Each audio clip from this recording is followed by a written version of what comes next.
Bienvenida a Matías Vidal, él es abogado penalista. Hemos hablado en estos días acerca de este juicio y ahora que tenemos condena le queremos preguntar a Matías también, bueno, ¿cómo evalúa lo que se conoció hoy? Si era lo esperable, si hay algo que te llamó la atención de esta condena.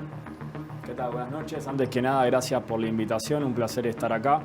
Bueno, creo que en este caso un poco el veredicto social ya había anticipado lo que iba a pasar y efectivamente a mí en lo personal no me toma por sorpresa.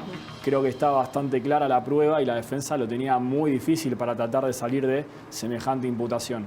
Por ende, si hablamos de alguna sorpresa, podríamos llegar a decir el hecho de que la madre de Lucio haya sido absuelta por el delito de abuso. Esto creo que llamó la atención para todos, ¿no?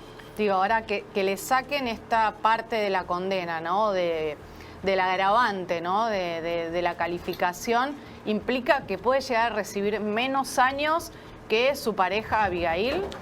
En realidad no en este caso, porque se le está imputando por dos delitos independientes cuyas penas se suman. Lo que pasa es que se está alcanzando la máxima escala penal que permite nuestro sistema. Así que va a ir a perpetua igual, pero quizás la carga simbólica, el mensaje no está bueno. Obviamente todavía no hemos podido acceder a los fundamentos de la sentencia, que se van a estar conociendo dentro de poco, pero estaría bueno saber con qué argumentos los jueces llegaron a la conclusión de que la madre no tenía responsabilidad en los graves hechos de abuso. También hay que notar que gracias a eso se le rebajó también uno de los agravantes a Páez. Esto pasó un poco desapercibido, pero el delito de abuso sexual, que estaba prácticamente agravado por todo lo que el código permite, también estaba agravado por haber intervenido más de 2 personas. Si dejamos afuera a la madre, por supuesto que esto se cae. Ahora, es llamativo que, por ejemplo, la sentencia o cuando se conozca la pena sea el 13 de febrero, digo, tantos días después de que se haya resuelto si eran acusadas o no. Mirá lo que pasó con Cristina. El fallo de Cristina tiene condena y se va a conocer 3 meses después de la condena. No sé en un caso de estas características si varía. Pero creo que tiene que ver, puede ser con la ley provincial, ¿no? Digo, no es lo mismo la ley nacional que la ley provincial, funciona distinto en La Pampa. Sí, exactamente. Cada provincia tiene un código de procedimiento propio, lo mismo que cada fuero, no es lo mismo federal que nacional, y pueden disponer los plazos que les parezcan. Esto es bastante común en realidad por lo siguiente. Se adelanta normalmente un veredicto de culpabilidad o de absolución y se difieren los fundamentos por la complejidad técnica de escribir una sentencia. Ustedes piensen que ahí se condensan todos los argumentos, toda la valoración de la prueba, y si fue un juicio complicado, pesado, con mucha actividad probatoria, bueno, por supuesto que tiene que estar bien hecho ese trabajo, sumado a que eventualmente la defensa lo que va a hacer es salir a cuestionar lo que se escriba en esa sentencia, por ende es entendible que se tomen el tiempo para hacerlo bien. Claro. Matías, acá tenemos algunos fragmentos de lo que fue el alegato del fiscal. Pedimos la cadena perpetua, esperemos que el tribunal dicte un veredicto conforme al alegato que presentamos. Acá estamos hablando de la pena, como decíamos, ¿no? O sea, la condena ya fue, ahora lo que queremos es la pena. Vos decías que lo más probable es que se vaya hacia una cadena perpetua. Esta perpetua, ¿qué implica en rigor? Porque entendemos que en Argentina perpetua son 35 años. Ahora, después de esos 35, ¿cómo sería el procedimiento? ¿Quedan en libertad como cualquier persona normal? Está buenísima la pregunta. Y sí, ya podemos adelantar la pena. Si se las condenó a un delito de homicidio agravado, la pena únicamente no puede ser otra que perpetua. Así que esto ya lo podemos afirmar. Estas personas, las imputadas, fueron condenadas a cadena perpetua. ¿Qué es lo que significa en nuestro país? Lamentablemente la perpetua no es para siempre, como sí lo fue la trágica muerte de este chiquito. La perpetua en Argentina son 35 años de cumplimiento efectivo, a partir de los cuales los imputados están habilitados a pedir la libertad condicional, es decir, pasarían a transitar por libertad en las calles como cualquier otra persona. Y si me permitís, te digo más, porque tomé conocimiento, esto es muy reciente, pero están llegando a la justicia, a la Corte Suprema, algunos planteos que incluso están poniendo en duda si la perpetua no debería ser incluso menor. Te la dejo ahí, es un tema técnico medio complejo. ¿Por qué se...? Digamos, de cumplimiento efectivo, decís vos. Lo que están diciendo, el argumento es el siguiente, todavía no hay pronunciamientos, pero por supuesto podría afectar el resultado de este caso. A mí me parece francamente llamativo. Lo que están diciendo es, el Estatuto de Roma es el que creó la Corte Penal Internacional. Y ese instrumento que nuestro país recepta prevé una pena de 30 años para el delito de genocidio. ¿Qué es lo que te dicen? ¿Por qué estamos hablando de genocidio acá? Me parece que no fuimos del tema. No, porque lo que dicen es, si 30 años está previsto para el delito más grave que puede cometer una persona, lo que se solicita es que se readecúe el resto de las penas a esa nueva conceptualización, lo cual, te digo, no sabemos qué va a pasar con esto, que está recién llegando a la justicia por otros casos, pero podría implicar que las imputadas pasen todavía menos tiempo en prisión. Ahí habría que pensar que, por supuesto, no hay ninguna manera de reparar un homicidio, no hay ninguna manera de reparar la muerte, el asesinato de un chico de 5 años, eso está claro. Pero muchas veces cuando pensamos en las penas, 35 años en prisión, un año en prisión ya es una locura, con lo que son las cárceles en la Argentina, en la mayoría de los países, 35 años, 30, 40, digo, ¿cómo graduarlo también? Eso es muy complejo y si realmente la gente después de la cárcel puede salir de alguna manera rehabilitada, que es la gran pregunta y que la mayoría de la gente dice que no, en realidad. Mira, yo hoy consultaba con un psiquiatra. Sí.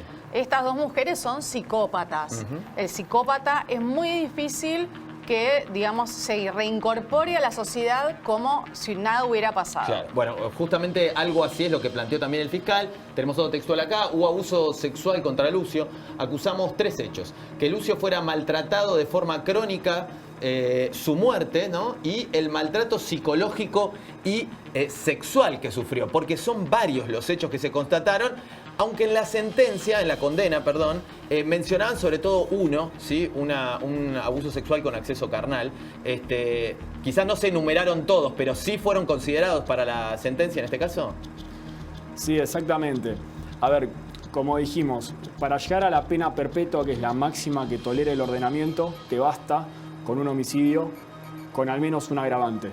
Esto ya estaba recontra cumplido, entonces el resto de las calificaciones no iban a alterar el quantum de la pena, pero sí eran importantes en cuanto a lo simbólico, en cuanto a reivindicar la memoria de este chiquito.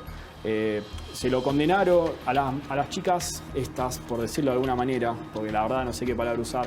Se mujeres, las condenó, podemos decir, o acusadas. Se las condenó por el delito de abuso sexual continuado. Esto también a mí me llamó la atención porque esto quiere decir que en vez de imputarse cada hecho de manera independiente, se lo juntó y se hizo una especie de único delito que se extendía en el tiempo.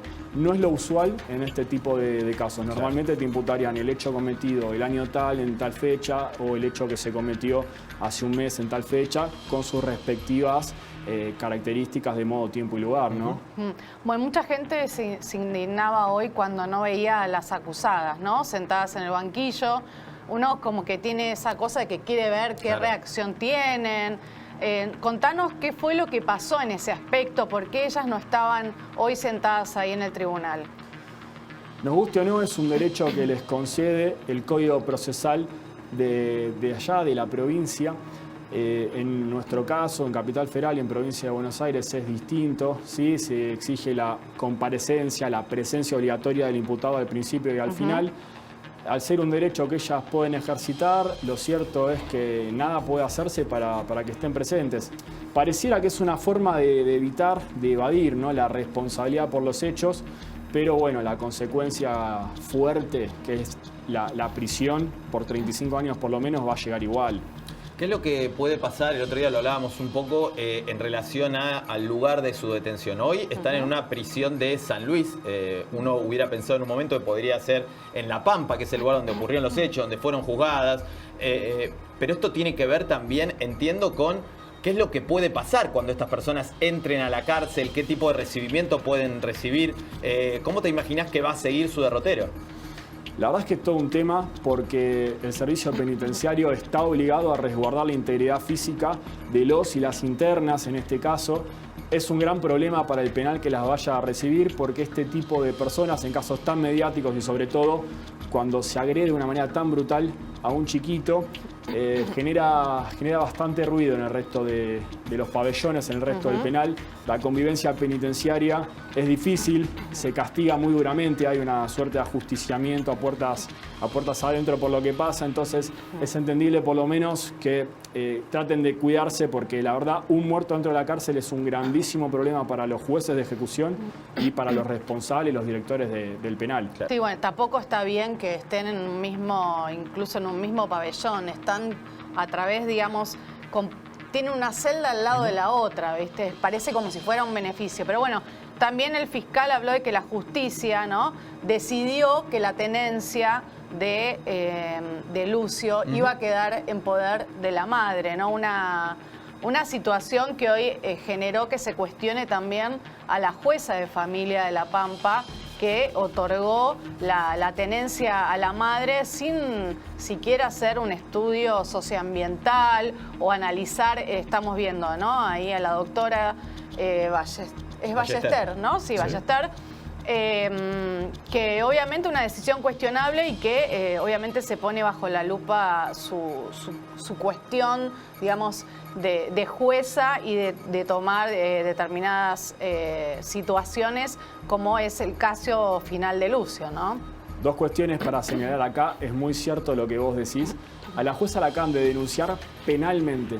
Esto no hay que confundirlo con el jury de enjuiciamiento, que tendría como resultado su destitución como jueza, sino que la denuncia penal, como bueno, un poco el nombre lo indica, apunta a la imposición de una pena. Entonces esto podría tener una doble sanción. Por un lado, que la echen, que la remuevan del cargo, y por el otro lado, que tenga que cumplir tiempo en prisión. Por la escala del delito de incumplimiento de los deberes de funcionario público, es poco probable que veamos a esta jueza presa, pero la verdad que es lamentable que no se haya cumplido con las exigencias legales, que no haya estado a la altura del cargo en cuanto a mínimamente tomar los recaudos del caso, porque cuentan con un equipo disciplinario a disposición. Esto hay que saberlo. Claro. Hay recursos públicos que están invertidos para que esta jueza tenga un equipo de psicólogos, tenga un equipo de profesionales, de médicos, para analizar cuál es la situación de convivencia que más va a favorecer al chiquito Lucio. Y acá no se hizo, con este trágico resultado final. Matías, hay una denuncia sobre esta jueza de familia, pero también hay una ley que está pendiente de su aprobación en el Senado, la ley Lucio, justamente para tratar de prevenir esto. Eso será para que no vuelva a suceder. Ahora, la gente que actuó hasta acá, la denuncia es contra esta jueza de familia. ¿Qué pasa con los demás actores del sistema público que pudieron haber advertido lo que estaba pasando y no lo hicieron? ¿Ellos también son pasibles de algún tipo de sanción a través de la justicia? Es una muy buena pregunta y la respuesta corta es sí, por supuesto. No estamos acostumbrados a pensar en claves de delitos de omisión, pero está bueno que la gente se entere que se puede cometer un delito de dos maneras. Yo tomando un rol activo, yo haciendo algo para producir ese resultado, o yo no evitando, estando obligado a evitar, que sería el caso de quienes tienen una posición de garantía sobre un niño, en este caso, por injerencia, por haber sido quienes lo atendieron en el centro de salud y por tenerlo bajo su guarda, como es el caso del colegio. Incumplieron un deber, estaban obligados a evitar este tipo de situaciones, no lo hicieron y les cabe la pena del delito por omisión. Esto capaz es lo que resulta fuerte y lo que hasta ahora obtura, frena un poco que se avance en este sentido. Porque el delito de omisión lo que te dice es: vos lo mataste por no haber evitado que lo mataran. Claro. Y es un poco fuerte para la justicia salir con una cadena perpetua para los médicos. Claro. Pero sin duda, hay algún tipo de reproche que merecen, porque esto no puede volver a ocurrir. Ahora se plantea a través incluso de la ley Lucio, si es aprobada, y por la situación y la conmoción social, que lo que conozcamos el martes, no sé si es martes, si cae 13 martes, pero es el 13, puede ser un momento de una resolución bisagra, ¿no? Que abra este espectro y se termine o terminemos de hablar de estos casos como es o como fue el caso de Lucio. ¿Vos pensás que esto va a pasar así en la justicia? Yo creo que sí, estamos ante un antes y un después. Yo creo que con esto se pone en duda todo un andamiaje ideológico, es decir, entregar el cuidado personal de un menor a uno de los dos progenitores sin ponerse a analizar quién es el que está mejor preparado, no puede basarse únicamente en un prejuicio. Tiene que, por eso insisto, está previsto mecanismos para que los jueces analicen caso por caso cuál es la mejor situación. Creo que acá tiene que haber condenas ejemplares justamente para que esto no se vuelva a repetir y que se reparta hacia todos los que tuvieron algún grado de responsabilidad. Por supuesto que sí. Matías, queremos agradecerte nuevamente por haberte acercado aquí, por la claridad de los conceptos que nos has vertido. Y bueno, estamos en medio de varios hechos judiciales que han conmocionado al país, así que seguramente te volvamos a convocar para que nos ilustres sobre lo que está sucediendo. Para mí un placer. Buenas noches. Buenas noches. Gracias.